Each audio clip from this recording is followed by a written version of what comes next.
नमस्कार। India debate में आप सबका स्वागत है। मैं हूं आशुतोष पाठक। मित्रों, पश्चिम बंगाल में अभी तक शुभेंदु अधिकारी ने लगभग 60 फैसले ऐसे ले लिए हैं जिसका असर आने वाले दिनों में पश्चिम बंगाल में देखने को मिलेगा। न सिर्फ पश्चिम बंगाल में बल्कि पूरे भारत में उसका असर देखने को मिलेगा। लेकिन कल एक हाई वोल्टेज ड्रामा हुआ। लगातार धरपकड़ हो रही है। इन्फोर्समेंट डायरेक्टरेट की टीम एक्टिव है, लोकल पुलिस की टीमें एक्टिव हैं, सीबीआई की टीम एक्टिव है। एक के बाद एक एफआईआर दर्ज हो रहे हैं। अभिषेक बनर्जी पर एफआईआर, कई एफआईआर दर्ज हो चुके हैं। उनकी गिरफ्तारी के लिए संभवतः टीम का गठन भी हो गया, यह सूचना भी मैंने आपको दी थी। लेकिन कल हाई वोल्टेज ड्रामा हुआ कोलकाता में, जब पाल्टा विधानसभा में अभी 21 मई को चुनाव होने हैं, रीपोलिंग होनी है और उसके लिए श्रीमान जहांगीर खान पहुंच गए अदालत। और अदालत में बड़ा ड्रामा हुआ। उनके वकील ने कहा कि मिलॉर्ड, इनके खिलाफ 4 मई के बाद लगातार एफआईआर दर्ज हो रहे हैं और एक एफआईआर तो 2017 के केस में दर्ज किया गया है। अब इन्हें, इनकी पूरी साजिश ये हो रही है कि इनको 21 अप्रैल के चुनाव के पहले गिरफ्तार कर लिया जाए। ये बड़ा गड़बड़ हो रहा है। हाईकोर्ट ने सुना। हाईकोर्ट ने सुनने के बाद अपना ऑब्जर्वेशन दिया और उन्हें 26 मई तक गिरफ्तार करने से एक प्रकार से रोक लगा दी है। बहुत सारी बातें हुई हैं। लेकिन पश्चिम बंगाल में क्या चल रहा है, इस सारे मुद्दे पर बात करने के लिए उत्तर प्रदेश के पूर्व डीजीपी और celebrated IPS officer doctor Vikram Singh एक बार फिर से हमारे साथ जुड़ चुके हैं। बहुत बहुत स्वागत है डॉक्टर साहब आपका।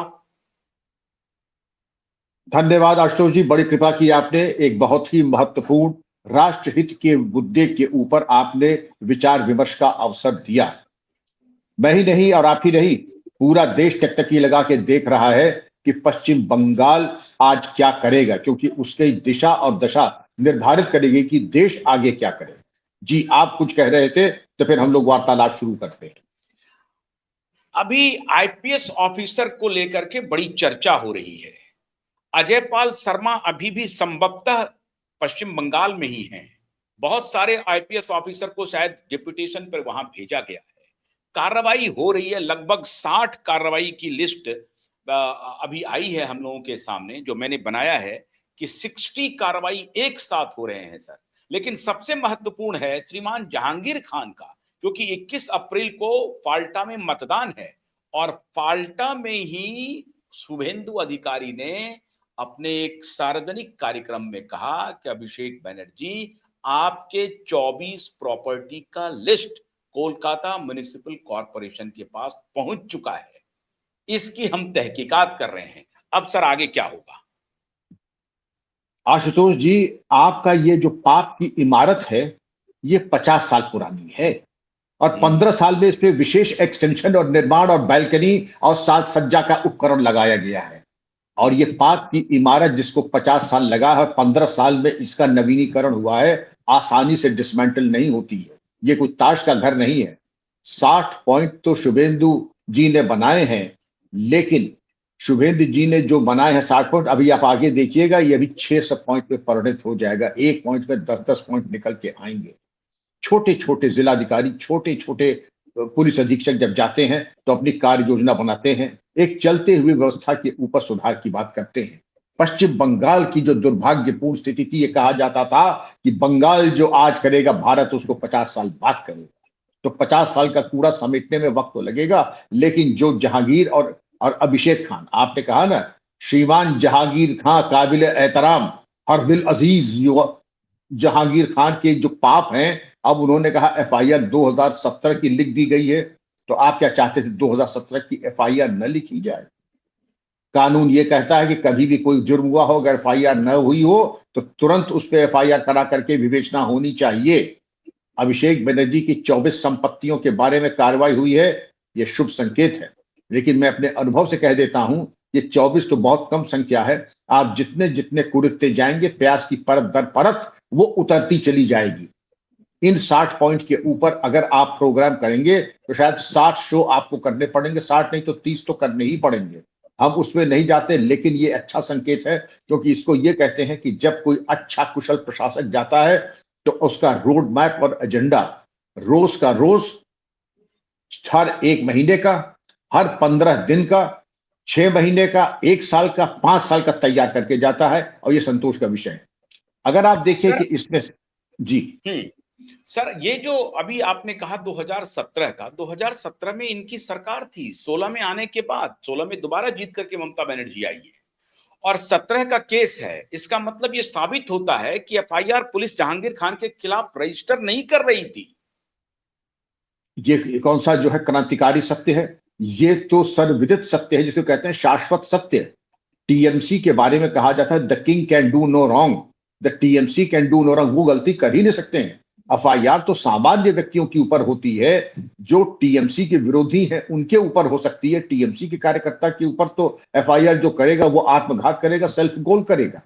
तो इसलिए जब एफआईआर नहीं हुई, और पहले भी उत्तर प्रदेश में आप याद करें जब मैं डीजीपी बना था, तो मैंने कहा था कि अगर किसी की एफआईआर अब तक नहीं हुई है तो मैं 1 महीने की विंडो दे रहा हूं, हर जिले में एफआईआर काउंटर खुलेंगे, और जिसको जो एफआईआर लिखानी है लिखा दे।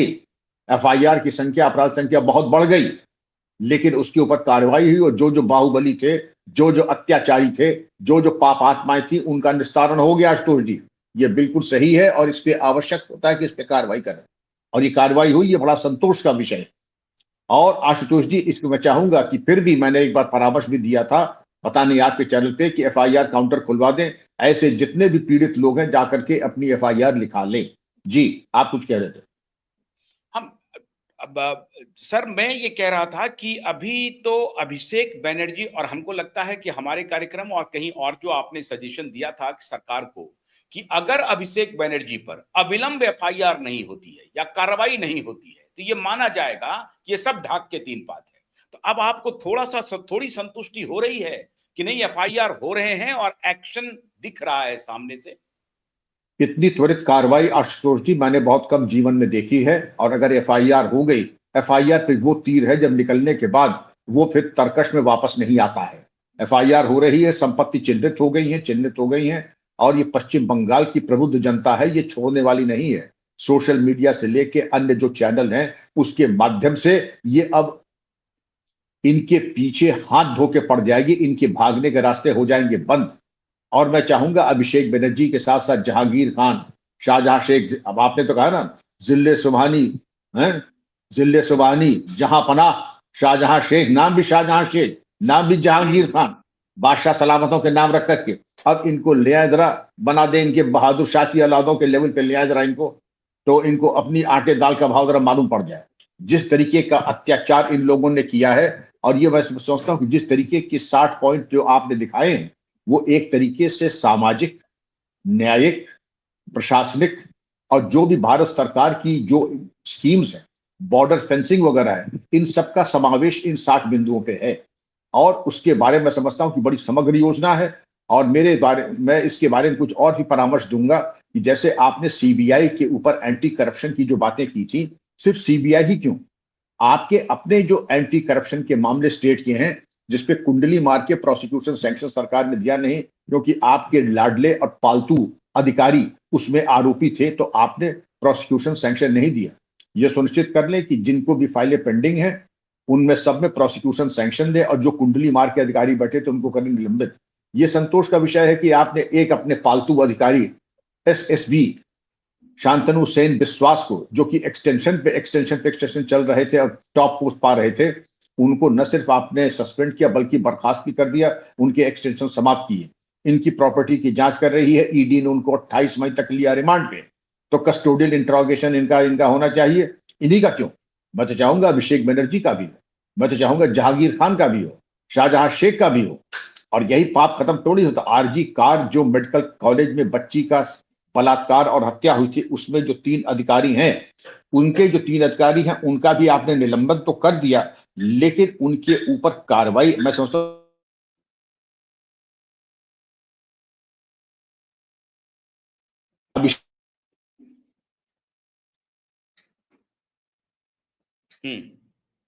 आ जाएगी, आ जाएगी।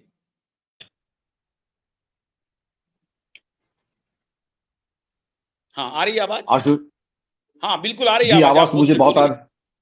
जी। हाँ जी, तो आशुतोष जी, ये 3 आईपीएस अधिकारी, इनका निलंबन पर्याप्त नहीं है।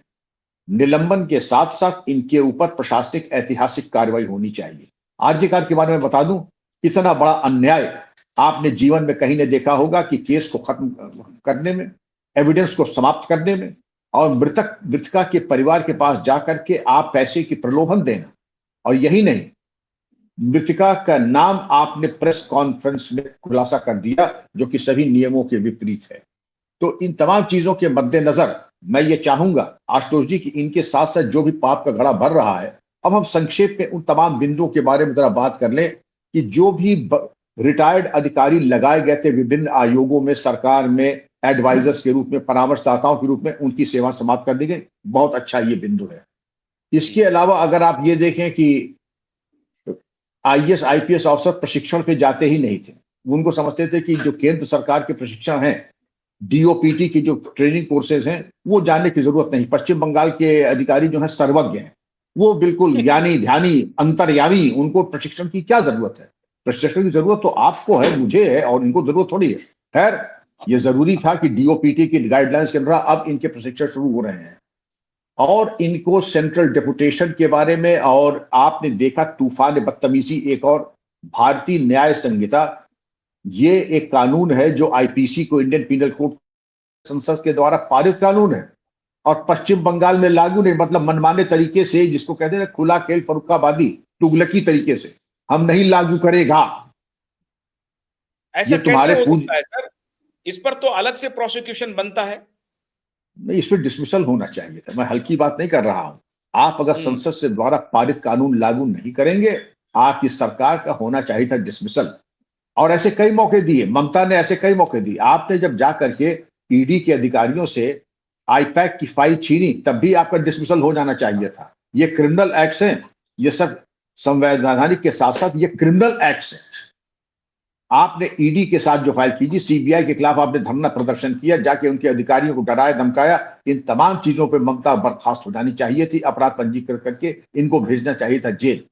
आप इमेजिन कीजिए कि अगर सरकार, केंद्र सरकार अगर अपने पे आ जाती, इन्होंने कई बार मौके दिए, लेकिन शायद उसके राजनीतिक कारण होंगे जिसके कारण आशुतोष जी इनके विरुद्ध कार्रवाई नहीं की गई, इनको एक लॉन्ग रोप दी गई। क्योंकि ये होता कि अगर ये जेल चली जाती तो साफ दिखता कि ममता सलाह के पीछे, ममता एक दयनीय हालत में और एक रुदन करती हुई, या कुछ एक पूजा पद्धति, विशिष्ट पूजा पद्धति की मुद्रा में बैठ करके, और राजनीतिक लाभ मिल जाता, और इनको मिल जाती करीब 250 सीट मिल जाती। तो शायद तो राजनीतिक ये कारण से केंद्र को भड़काने का भी ये प्लान कर रही थी क्या ममता, कि ये भड़का दे प्रवोक कर और रहे कहीं थे। मोदी बिल्कुल, उग्र होकर के हमारे खिलाफ एक्शन न ले लें? बिल्कुल इनका गेम प्लान नहीं। ये तो आपने बिल्कुल, आपको बधाई कि आप पहले व्यक्ति हैं जिनको समझ गया। ये केंद्र को उकसा रही थी कि तुम कुछ एक्शन ले लो। जैसे कुछ मनबड़ डकैत होते हैं, मनबड़ डकैत भी पुलिस को चुनौती देंगे, जैसे थाने पे हमला कर देंगे, पुलिसकर्मी की हत्या कर देंगे, जिससे कि पुलिस जो है, जो साइकोपैथ टाइप के होते हैं। तो ममता की ये सोची समझी रणनीति थी कि केंद्र के द्वारा कम से कम बर्खास्त हो जाए, तो जाते जाते नाखून कटवा करके हीरो बन जाए। गला कटाने के तो साहस नहीं था। तो आखिर में जब सरकार का टर्म खत्म हो रहा था, ऐसे ऐसी चुनौतियां दे दो केंद्र सरकार को, कानूनी, वैधानिक, कि ये बर्खास्त हो जाए। बर्खास्त हो जाए, अगर मान लीजिए बर्खास्त होती, तो आप समझ सकते हैं कि जो ये चुनाव था आशुतोष जी, इसके परिणाम बिल्कुल अलग होते हैं। तो इनके अगर अलग हो जाते तो आप समझ सकते हैं क्या भयावह हो जाता। और सोशल सिक्योरिटी स्कीम्स के अलावा अगर आप देखते, कई ऐसी सामाजिक स्कीम्स हैं जिनको लागू किया, जो कॉस्मेटिक्स वाली चीजें थी। कॉस्मेटिक्स वाली चीजें क्या? जैसे कि जो सांकेतिक है, रोड बैरियर्स वगैरह, उनको लेकर के भी जो उन्होंने रंग टीएमसी का दिया था, तो उसके मद्देनजर आपने देखा होगा कि इसको उन्होंने पार्टी के रंग के बैरियर्स बना लिए थे। अब जब बैरियर्स पार्टी के रंग के बनाए थे इन्होंने, तो अब आपने देखा भाई, ये तो कहीं देखा ही नहीं गया था। अब जो वास्तविक रंग होना चाहिए बैरियर का, जिसके मुताबिक लोगों को, मोटरिस्ट को दिखाई पड़े दूर से, तो उसके अनुरूप उन्होंने इसको कर लिया है। महत्वपूर्ण चीज ये थी कि इन्होंने हमेशा कहा बांग्लादेशी नाजायज जो ये हमारी अमानत है, और वहां पे किसी को तकलीफ हो रहा है तो वो बंगाल में आके, ये ना होगा धर्मशाला हो गया या राथालय हो गया, जिसको कोई ठौर ठिकाना नहीं है, तो पश्चिम बंगाल में लाके, अरे तुम्हारे पास वैसे भी संसाधन लिमिटेड, तुम्हारे पास जमीन संसाधन लिमिटेड। लेकिन अब ये अच्छी बात है कि बीएसएफ को लैंड ट्रांसफर होगा, बॉर्डर के जो जिले हैं उनकी मीटिंग्स होंगी, उनकी मीटिंग को सुनिश्चित किया जाएगा कि इन्फिल्ट्रेशन कम से कम हो जाए। और बीएसएफ को जो आप 45 दिन के अंदर ये भूमि का हस्तांतरण हो जाएगा, आपने नहीं देखा होगा कि, और पंजाब का भी सीन ले लीजिए, वहां भी ऐसे कह रहे कि हीला हवाला चल रहा है, लेकिन यहां पर आपको संतोष का विषय यह है कि पूरे तौर तरीके से युद्ध स्तर पे ये कार्रवाई हो रही है आशुतोष जी, कि यहां पर आपने कहा 45 दिन के अंदर ये कार्रवाई पूरी कर ली जाए और फेंसिंग का काम भी हो जाए। कोऑर्डिनेशन मीटिंग हो रही है और एसपीज और पुलिस कमिश्नर्स को ये भी निर्देश दिए गए हैं परिपत्र के जरिए कि पूरी चौकसी बरती जाए, जिससे कि इनलीगल जो माइग्रेशन होता था, हमारे भारत में आने वाले थे, उनके ऊपर कार्रवाई की जाए। और स्टेट वाइड राज्य भर में एक संयुक्त एक ड्राइव चलाई जाए जिससे कि ये अकाउंट फॉर हो, इनके ऊपर कार्रवाई हो जाए। इलीगल आर्म्स को, नाजायज हथियार, आपने देखा जगह जगह कंट्री मेड पटकौआ बम जिसको आप कहते हैं, वो जगह जगह कंट्री मेड बॉम्ब्स और इस तरीके के हथियार बन रहे थे। और आपने देखा होगा इलेक्शन के पहले किस तरीके से फरसे और गड़ासे बरामद हो रहे थे। इन तमाम चीजों के मद्देनजर ये स्वागत की बात है कि इन्होंने ऐसे हथियारों के ऊपर नियंत्रण करने के उद्देश्य से स्टेट वाइड अभियान और स्कीम्स लागू किए हैं। मैं बधाई देना चाहूंगा, ये काम बंगाल में आपको मालूम है 2500 साल से नहीं हुआ, 15 साल से तो बिल्कुल नहीं हुआ। घर घर कुटीर उद्योग बन गए थे और इसके कारण यह है कि मनबड़ तरीके से जो अभी नमाज को लेकर के जो बात योगी जी ने कही, वही शुभेंदु जी ने कही है कि सड़क पर या सार्वजनिक स्थान पर जी प्रतिबंध लग गया, सड़क पर नहीं होगा, प्रतिबंध सड़क पे नहीं होगा और लाउड स्पीकर का डेसिबल निर्धारित कर दिया। लेकिन बावजूद उसके कोलकाता में कुछ बवाल हुआ और आसनसोल में कुछ बवाल हुआ। आसनसोल में हुआ, लेकिन जो काम पश्चिम बंगाल में दशकों से नहीं हुआ वो कल हो गया, शुक्रवार को हो गया। खातिर तवाज़ो काफी अच्छी हो गई और आसनसोल में भी और कोलकाता में भी। यूट्यूब पे जाकर के देखें तो जो लोगों को गलतफहमी थी कि इनके ऊपर कभी बल प्रयोग नहीं होगा, दोबारा इस तरीके की हिमाकत करने से पहले आप 10 बार सोचेंगे, करिएगा भी मत। आप तो सर इतने सत्ता के हस्तांतरण देखे हैं, मतलब वो हस्तांतरण कोई ऐसे तो करता नहीं है, अदल बदल आपने देखे। अभी गयासुद्दीन मोल्ला 3 टर्म के एमएलए हैं और पिछली सरकार में वो मंत्री भी थे। श्रीमान अभिषेक बनर्जी के कैंप ने उनका टिकट काट दिया। अब गयासुद्दीन मोल्ला एफआईआर किया है सर अभिषेक बनर्जी के खिलाफ कि मेरी हत्या हो सकती है, मेरा एलिमिनेशन हो सकता है। ये बदलाव आप क्या देख रहे हैं सर? वो कम्युनिटी के लोग कर रहे हैं जिसको इन्होंने संरक्षण दिया है। देखिए, चोरों का गिरोह, मैं कहता हूं ना चुट्टों का गिरोह, वैसे तो बड़ा एका रहता है, एक साथ एक ही तसले में वो सालन रख लेंगे और एक ही रोटी में बांट के खाएंगे जब तक मामला ठीक है, माल टाल कट रहा है। जब जरा सा माल में होता कि तूने सोना दबा लिया, तूने हीरा दबा लिया, तब जब चोट्टों की लड़ाई होती है तब ये होता है, ये मुझे मरवा देंगे, ये हमें मरवा देंगे, इन्होंने सारा माल रख लिया। इनकी पीठ पे हाथ रख करके कुछ पोल पट्टा और निकलवा लीजिए। ये हजरत काफी मुफीद जानकारी दे सकते हैं अभिषेक बनर्जी और इनकी कमाई के बारे में। तो इस चीज का लाभ उठाते हुए पूरी कार्रवाई करें और इनके जब मिल जाए माल, जैसे मुखबिर का हश्र होता है वैसे इनका भी हश्र होना चाहिए था।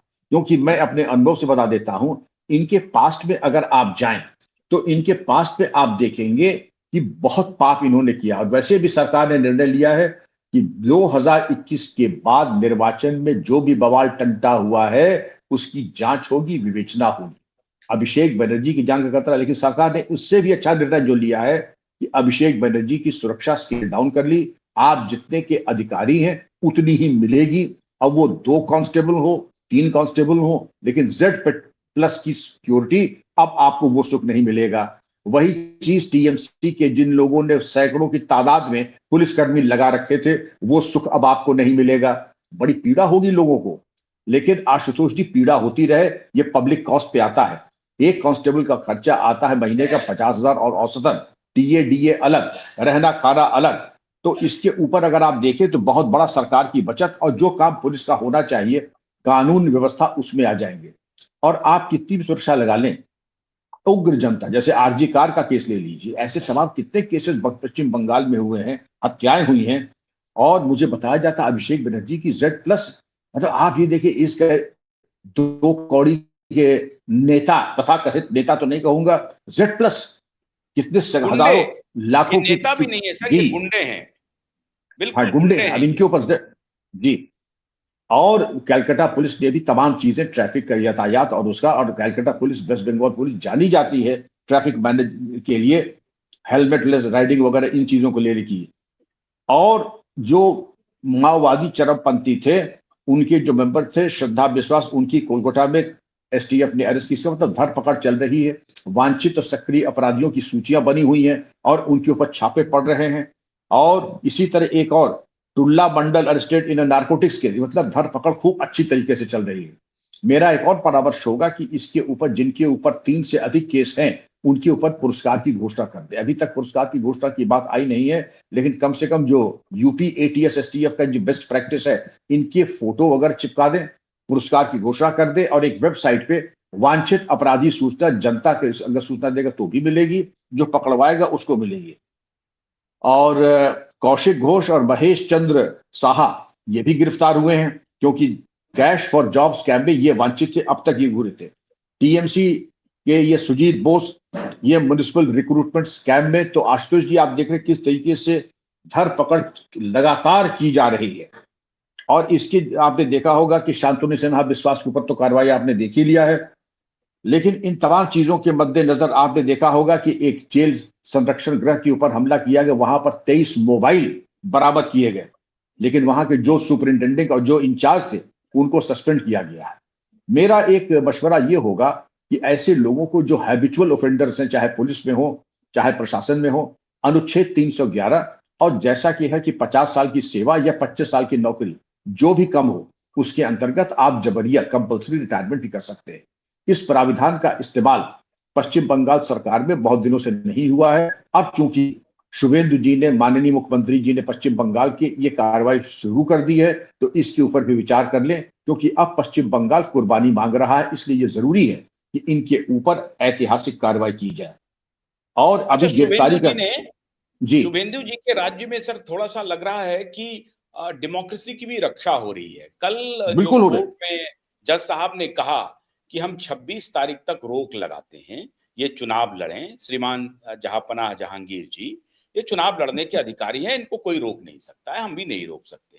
तो इन्होंने जो दूसरा पक्ष था उनको पूछा कि भाई क्या डेमोक्रेसी की ये तकाजा है कि इनको अनुमति दी जाए कम से कम चुनाव लड़ने के लिए, आपका क्या कहना है? उन्होंने विरोध नहीं किया, कहा 26 तारीख तक रोक देते हैं गिरफ्तारी में। तो अब 26 के, इसका मतलब है कि डेमोक्रेटिक वैल्यू को भी स्टैब्लिश कर दिया।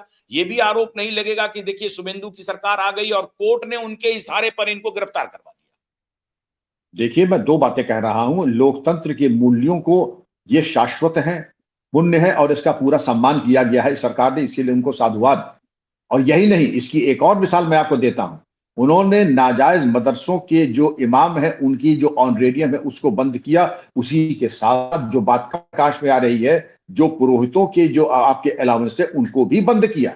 ऐसा नहीं कि नाजायज मदरसों के उन्होंने पुरोहितों के भी जो पुजारी हैं, उनके भी ऑनरेडियम को बंद किया, लेकिन इसका हाईलाइट नहीं किया गया। मैं चाहूंगा आपके चैनल के माध्यम से कि कानून की एक रूपता और लोकतंत्र के मूल्यों को प्रशस्त करने में इस सरकार ने किया है, जिसके लिए उनको साधुवाद। क्योंकि ये चीजें, हमको किसी से दुश्मनी थोड़ी, जब हम कह रहे हैं भारत और संविधान, और भारत की संविधान को जो मानने वाले हैं, हमारा कोई शत्रु थोड़ा ही है। लेकिन जो भारत का कानून न माने, बीएनएस इंप्लीमेंट न होने दे, हम ये कह देंगे ये हमारी अमानत है। नाजायज बांग्लादेशियों, रोहिंग्यास को आप गले लगाएं, उनके कॉस्ट पे जो टैक्स दे रहे हैं, तो प्रश्न तो पूछे ही जाएंगे और उसके ऊपर कार्रवाई भी की जाएगी, क्योंकि ये सामान्य बात नहीं थी। आपने बिल्कुल सही कहा। इन सब मूल्यों को करते हुए और इन तमाम चीजों की जो धरपकड़ हो रही है, उसके लिए बहुत बहुत बधाई इस सरकार को।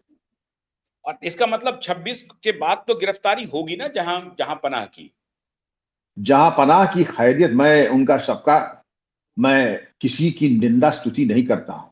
मैं भगवान उनको, अल्लाह ताला लंबी उम्र अता फरमाए, लेकिन मेरी दुआ देने से नहीं होता है। आपने जो पाप कर्म किए हैं, अपनी हिफाजत के बारे में आपको फिक्रमंद होना चाहिए। गिरफ्तारी तो बड़ी छोटी चीज है। ये शाहजहां शेख, जहांगीर, इनका भविष्य मुझे साफ दिख रहा है। इनका भविष्य, भगवान करे मैं गलत हूं, क्योंकि इन्होंने जो जो हत्याकांड और जो जो किए हैं और पाकिस्तान बांग्लादेश तक सुरंगें बनाई हैं, इनका कुछ भी हो सकता है। लेकिन इनकी हिफाजत के लिए यह खुद सक्षम है, अपनी हिफाजत और अपने को महफूज रखने में। इसलिए आशुतोष जी, मैं ये चाहूंगा सरकार भी इनकी हिफाजत करे, लेकिन जो वांछित है उतना ही दे, क्योंकि पहला प्राथमिकता सरकार की होती है कानून के मानने वालों और आम शहरी की सुरक्षा करे, उसके बाद कानून तोड़ने वालों की सुरक्षा उसके बाद में आती है। इन्होंने तो कानून अब अपने हाथ में लेकर के किया जी। अब एक बड़े युद्ध की बात मैं करूंगा सर। अब पश्चिम बंगाल से थोड़ा आ जाते हैं राष्ट्रीय राजधानी की तरफ। वहां जो लड़ाई चल रही है वो तो डेमोक्रेसी की लड़ाई चल रही है। चुनाव हुए, मतदान होने के बाद रिजल्ट आए, सरकार बन गई। यहाँ लेकिन एनसीआर में एक इकोसिस्टम है जो स्वीकार नहीं कर रहा है। वो कह रहा है कि पश्चिम बंगाल में कोई चुनाव नहीं हुआ। आजकल एक बहुत पुराने संपादक जी हैं, वो यात्रा करके लौटे हैं, उन्होंने आर्टिकल छाप दिया है। और एक नया चलन शुरू हुआ है सर, लुटियन जोन में पॉडकास्ट की परंपरा शुरू हो गई है। उसमें जाने माने प्रोफेसर, जाने माने लॉयर, पूर्व जज, ये सब इकट्ठे होकर के ये कह रहे हैं कि भारत में जनतंत्र बिल्कुल खतरे में है और पश्चिम बंगाल जो है last nail in the coffin था। आवाज आ रही है आशुतोष जी? जी बिल्कुल आ रही है सर। तो कश्मीर में जो कश्मीरी पंडितों के साथ हुआ, वो तो एक बहुत बड़ा लोकतंत्र को प्रशस्त करने की एक कदम था। कश्मीरी पंडित आज तक कश्मीर नहीं जा पाए, वो भी लोकतंत्र और एक तरीके से संविधान को मजबूत करने की क्रिया थी। इन पाखंडी दिमागी तुच्चों को, जिसको कहते हैं इंटेलेक्चुअल डिसऑनेस्ट लोग, ये इनकी बातें अगर हम न सुने या इनके पॉडकास्ट को हम न आगे फॉरवर्ड करें, तो मैं समझता हूं कि देश और समाज के ऊपर बड़ी कृपा होगी। आप ही देख ले, 2-4 लोग हैं, मैं नाम भी गिना देता हूं, प्रशांत भूषण हाँ। साहब, आरफा आरफा खानम साहब, और हमारे कपिल पूर्व सिब्बल इलेक्शन साहब, आजकल कपिल कपिल सिब्बल से शुरू किए हैं। कपिल सिब्बल साहब शुरू की है। तो ये कहते हैं कि लेफ्ट लिबरेंडो, pseudo secularist, Khan Market gang, इन लोगों को ये मिलता है कि एक तरीके से बौद्धिक एक ऊंचाई मिल जाती है कि हम अपने आप को ही, इसको कहते हैं स्टॉकहोम सिंड्रोम, अपने आप की निंदा करो, अपने देश की निंदा करो, अपने संविधान की आलोचना करो और दूसरे की करो। दिल्ली में जो दंगे हुए थे और आईबी के अफसर को चाकू मारा था और जिस तरीके से अत्याचार दिल्ली पुलिस के कर्मचारियों पे हुआ था, वो बहुत ज्यादा मजबूत था। क्या आपको मालूम है कि उन दंगों के पहले किसके घर पे मीटिंग हुई थी जिसमें शर्जील इमाम आए थे? प्रशांत भूषण के घर पे, ये चुट्टों के घर पे। ये तो कहिए खुशकिस्मत है कि यहां पर है। मैं ये जानना चाहूंगा कि दिल्ली पुलिस ने इनके ऊपर जाके पूछताछ क्यों नहीं की थाने में लाके? आपकी मजबूरी क्या थी? बाद में दिल्ली दंगा हुआ, वो आपके घर में बैठ के क्या बैठक कर रहे थे? सत्यनारायण की कथा तो हो नहीं रही थी, सुंदरकांड का पाठ तो हो नहीं रहा था।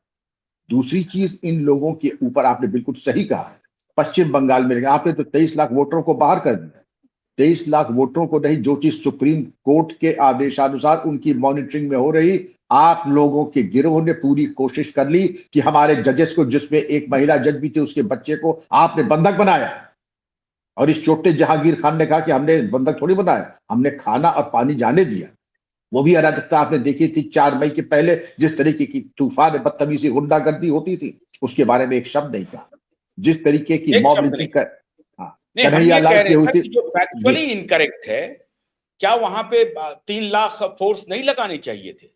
जिस तरह का गुंडागर्दी का आलम था, तो क्या करना चाहिए था? थाली में आरती उतारनी चाहिए थी, क्या करना चाहिए था? 3 लाख का फोर्स नहीं, वहां पे लगनी चाहिए थी और ज्यादा फोर्स। आपने 3 लाख में मैनेज कर लिया, ये हमारी फोर्सेस की काबिलियत है। लेकिन जैसा होता है रोगी, जैसा होता है रोग, वैसा होता है इलाज। इलाज भी आपने कई तरह का देखा होगा। आप आए भाई, ये अच्छा ठीक है, हल्का से ये होम्योपैथिक गोली आप खाओ, जाओ घर जाओ। और ज्यादा है तो लाल दवा बैंडेड लगा दो। और दूसरा भाई अंत में जाकर के 8 सर्जन आएंगे के अंग भंग कर देंगे, कह देंगे क्योंकि एक बदन सड़ गया था आपका, तो चीज हमको एम्पुटेट करना पड़ता है। ये तो डिपेंड करता है रोग और रोगी के ऊपर। इसका निर्णय तो देश काल और अवस्था करेगी, आप नहीं करेंगे इसका कि कितनी फोर्स जाएगी कितनी नहीं जाएगी। ये चाहते हैं कि वहां पे बूथ कैप्चरिंग होती रहे, वो चाहते हैं कि मनमाने तरीके से गुंडे। ममता के टाइम में आरजी कार की आलोचना करने वाले हाथरस तो सब पहुंच गए थे इन्वेस्टिगेशन को डिटेल करने के लिए। आरजी कार के बारे में ये जितने भाई बहन थे ना, इन भाई बहन की जोड़ी, इन्होंने एक शब्द ममता के लिए नहीं कहा। जिस तरीके की ममता ने जो अन्य यौन संबंधित अपराधों के बारे में इन्होंने ऊंच नीच बातें की, एक शब्द इन लोगों ने नहीं कहा। आशुतोष जी, इसको कहते हैं इंटेलेक्चुअल, जिसको बौद्धिक टुच्चाई, हिंदी में कहूं तो बौद्धिक टुच्चाई, अंग्रेजी में कहें तो इंटेलेक्चुअल डिसऑनेस्टी। ये लोग जो नहीं है सर, इसी में एक नामी विश्वविद्यालय के प्रोफेसर आकर के बैठ के कह रहे हैं, जुडिशरी पर टिप्पणी कर रहे हैं कि 27 लाख वोट को आपने जो है हैंग कर दिया, लटका दिया, और कह रहे हैं कि अगली बार आप मतदान देंगे, लेकिन 91 लाख जो वोट कटा उस पर कोई प्रतिक्रिया नहीं है। और वो जो 27 लाख वोट है उसके उसके पीछे में एक बहुत स्ट्रांग तर्क है कि 15 और 50 एज के डिफरेंस वाला एक बहुत जबरदस्त तर्क है सर, कि 15 वर्ष का डिफरेंस है पिता और पुत्र के आयु में। तो वो कह रहा है ये कैसे हो सकता है पिता पुत्र, ये नहीं माना जाए, ना माना जाए क्या? और वो प्रोफेसर आकर के जी जी, आप पूरा कीजिए पहले। नहीं, मैं यही कह रहा हूं कि वो तर्क दे करके सुप्रीम कोर्ट को कह रहे हैं कि इंस्टीट्यूशनल कोलैप्स हो गया।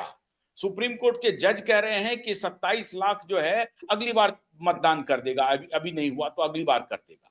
ये नहीं होना चाहिए था, और 26 लाख वोट ही टीएमसी को ज्यादा आया है, तो इसलिए हरा दिया गया और सबने मिलकर हरा दिया। ये है कहानी।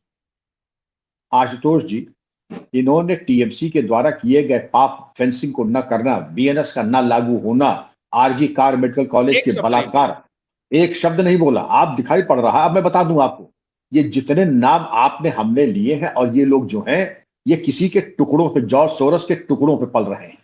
ये कुछ ऐसे डीप स्टेट की जूठन खाने के आदी हो गए हैं, और इनको हम जितना कम महत्व देंगे उतना देश के हित में अच्छा होगा। भाई मैं तो राजनीति में हूं नहीं, आप तो राजनीति में है नहीं, लेकिन राष्ट्रहित क्या है और शत्रुबोध क्या है ये आप भी समझ रहे हैं, मैं भी सोच रहा हूं। ये हमारी अमानत है। आप जितने नाजायज बांग्लादेशी हैं, रोहिंग्या हैं, राष्ट्र विरोधी तत्व हैं, उनको हमारे देश में अनाथालय बना के बचाना चाहते हैं, हमारे आपके टैक्स पे इनको पालना चाहते हैं, देश की जो वेलफेयर स्कीम्स हैं, कल्याणकारी योजनाएं हैं, निःशुल्क इनको देना चाहते हैं। आप ये मान के चलिए, जिसके घर में पश्चिम बंगाल में मियाँ बीबी और 4 बच्चे हैं, ये मान लीजिए एक बेटा बहू है, कितना पैसा उसको मिल रहा है जरा कैलकुलेट कर लीजिए। आपके हाथ में कागज कलम होगा तब आप कर पाएंगे कि कितना महीने में पैसा, कितना राशन मिलता है, और एक पैसा टैक्स देना नहीं। हाँ, वो होता रहे तो बहुत अच्छा। कश्मीरी पंडितों के बारे में आपको बात नहीं करना है, कन्हैया कुमार के बारे में आपको बात नहीं करना है, सर तनसुजदा के बारे में, क्योंकि आपके अंदर नैतिक साहस नहीं। सनातन के बारे में खुल करके गाली देना है, इतना इन माँ का दूध पिया है तो जरा किसी और धर्म के बारे में कह के देखो, तुम्हारी बोटी कांपने लगेगी, घुटने बजने लगेंगे। ये होता है इंटेलेक्चुअल डिसऑनेस्टी। ठीक है ना, मैंने कुछ आवेश में कुछ ज्यादा कह दिया तो उसके लिए क्षमा प्रार्थी हूं, लेकिन मुझे इनका किसी को आप बिल्कुल सही कह रहे हैं सर। अभी जो 3 स्टेट का एसआईआर शुरू हुआ उसमें दिल्ली निशाने पर है, और फिर से ये गैंग शुरू हो गया कि देखिए दिल्ली में ये फिर करेंगे ऐसे। भाई 2003 का दिल्ली पुलिस का स्टेटमेंट है, आंकड़ा है, 13 लाख अवैध बांग्लादेशी यहां पर है, इंक्लूडिंग रोहिंग्या। 2003। तो एसआईआर की कार्रवाई न हो, नाजायज वोटरों को बाहर न करें, स्क्रूटनाइज न करें, देश के दुश्मन हो उनको चिन्हित न करें। आप चाहते क्या है? और आपको इतना प्रेम है तो मैं तो तब जानूं जब आप अपने घर में 10-20 को अपने यहां बसा ले। वो आप कर नहीं सकते। एक रोटी आप किसी को देंगे नहीं, और माल मुफ्त दिले बेरहम, इसी कहते माल मुफ्त दिले। दूसरे की छाती हो, दूसरे का कंधा हो, तब हम बड़बोलापना इनका देख लीजिए। मालूम पड़े जिस दिन 2 आ जाएंगे आपके यहां, आप छोड़ के भागेंगे, 112 डायल करेंगे कि बचा लो पुलिस हमें। तो इसका मतलब है सर कि पश्चिम बंगाल अपने रास्ते पर चलेगा, और योगी जी ने जो भगवा पट्टा पहनाया है उनको ओथ सेरेमनी के दिन, हमको लगता है कि उसका असर हो रहा है शुभेंदु जी। पूरी तरीके से असर हो रहा है, केवल पश्चिम बंगाल में नहीं, पूरा देश चाहता है कि इस तरीके से जो हमारे ऊपर आक्रमण, आंतरिक और देश की स्लो पॉइजनिंग हो रही है, उस पर कोई तो रुकावट डाले। और जो स्लो पॉइजनिंग हो रहा है, और कुछ लोग जिनका नाम आपने लिया, Lutyens gang, Khan Martin gang, लिवरेंडो गैंग, वो चाहता कि नहीं, अभी जहर धीमे धीमे आ रहा है, जहर पूरी ताकत से आना चाहिए, जिससे कि राष्ट्र की प्राण ऊर्जा समाप्त हो जाए। वो होने वाले नहीं है। कुछ इनको तो बात असल है में कि मिल हस्ती जाती है मिट्टी नहीं हमारी। कभी कभी, जी, जैसे अभी जो लीक हो गया ना, क्वेश्चन लीक हो गया, पेपर लीक हो गया नीट का, इस सब से इनको खुराक मिलती है, तो थोड़ा लगता है कि अच्छा इसके माध्यम से थोड़ा आंदोलन करवा दें। हालांकि वो बात गड़बड़ हुई है, इसमें कोई शक नहीं है, लेकिन इन सब चीजों से इनको खुराक मिलती है, और असली चीज से दिमाग हटा करके फिर इनका जो अपीसमेंट का फिलॉसफी है वो चलते रहता है। आशुतोष जी, ये हल्के में मत लीजिए इसको। एक बहुत बड़ा, जैसे कहते हैं भूखी बिल्ली को एकदम से छीका फूटा, और इनको इस आपदा में एक अवसर दिखाई पड़ गया। वो केजरीवाल जो है ईमानदार, कट्टर ईमानदार था, वो कहता है जंजी जो नेपाल में हुआ है सड़कों पे उतर आओ। आप हमारे युवाओं हाँ। को मरहम लगाने गए थे या आप उनको भड़काने गए थे कि आप उनको और गुमराह करके उनके करियर के ऊपर ग्रहण लगाने गए थे? मैं चाहूंगा वो आपके खून चैनल के खराबा माध्यम से। चाहते हैं सर, वो जी, सड़कों पर निकलवाना चाहते हैं, उनको एकदम आपदा में अवसर दिख रहा है। बेशक आपदा में अवसर और बच्चों को गुमराह कर रहे हैं। आपके चैनल के माध्यम से कहूंगा, बच्चों, इनके ऐसे कुत्सित मनोवृत्ति के तथाकथित राजनैतिक अवसरवादियों के चक्कर में न पड़ना, ये तुम्हें तबाह कर देंगे। मेहनत करो। नकल हुई है, बुरा हुआ है, जिसने किया है बहुत गलत किया है। हम इसके बारे में कार्रवाई करने के पक्षधर हैं, लेकिन तुम तैयारी करो और बिल्कुल तुम आगे बढ़ो, निश्चित तुम्हें कामयाबी मिलेगी। कहीं सर ऐसा तो नहीं कि ये लीक करने वाला जो गैंग है वो कहीं इस गिरोह से ताल्लुक तो नहीं रख रहा है कि लीक करो, पूरा ठीकरा तो सरकार पर फूटेगा, सवाल तो सरकार से पूछे जाएंगे। ऐसा तो नहीं हो सकता है कि बड़ी गहरी ऐसा साजिश हो? संभावना अभी तो मैं नहीं कहूंगा, क्योंकि अभी तक विवेचना के किसी बिंदु में यह बात नहीं आई कि इस अपराध में, जघन्य अपराध में, कोई राजनीतिक पुट हो। लेकिन शुद्ध लाभ, डकैती, और ये जरूर था कि 58,000 की जो कोचिंग, 58,000 करोड़ की जो कोचिंग इंडस्ट्री है, इसकी बात प्रकाश में आई है। इस चोट्टों में किसी का भी कोई राजनीतिक कोई पक्ष दिखाई नहीं पड़ा है। तो मैं तो ये कहूंगा कि ये तो शुद्ध लाभ के उद्देश्य से किया गया है आशुतोष जी। बहुत बहुत शुक्रिया डॉक्टर विक्रम सिंह जी, बहुत बहुत शुक्रिया, आपने हमारे लिए वक्त निकाला और बहुत बेबाकी से आपने पश्चिम बंगाल के मुद्दे पर भी और जाते जाते नीट की थोड़ी बहुत जो कॉन्स्पिरेसी थी उस पर भी आपने प्रकाश डाला। बहुत बहुत शुक्रिया, बहुत बहुत शुक्रिया। धन्यवाद आशुतोष जी। जय हिंद, वंदे थैंक मातरम। Thank you. वंदे मातरम, वंदे मातरम, थैंक यू वेरी मच। तो ये थे डॉक्टर विक्रम सिंह जी, उत्तर प्रदेश के पूर्व डीजीपी और बहुत ही अपने जमाने के सिद्धहस्त पुलिस ऑफिसर, बेबाक टिप्पणी कर रहे हैं और बतला रहे थे कि कैसे पश्चिम बंगाल अब नए रास्ते पर चल पड़ा है और 50 वर्ष का जो जंग लगा हुआ था सिस्टम में वो सुधर रहा है। उम्मीद कीजिए कि जहांगीर, अभिषेक बैनर्जी और गयासुद्दीन मुल्ला जैसे लोग अब बचेंगे नहीं। बहुत बहुत शुक्रिया। नमस्कार।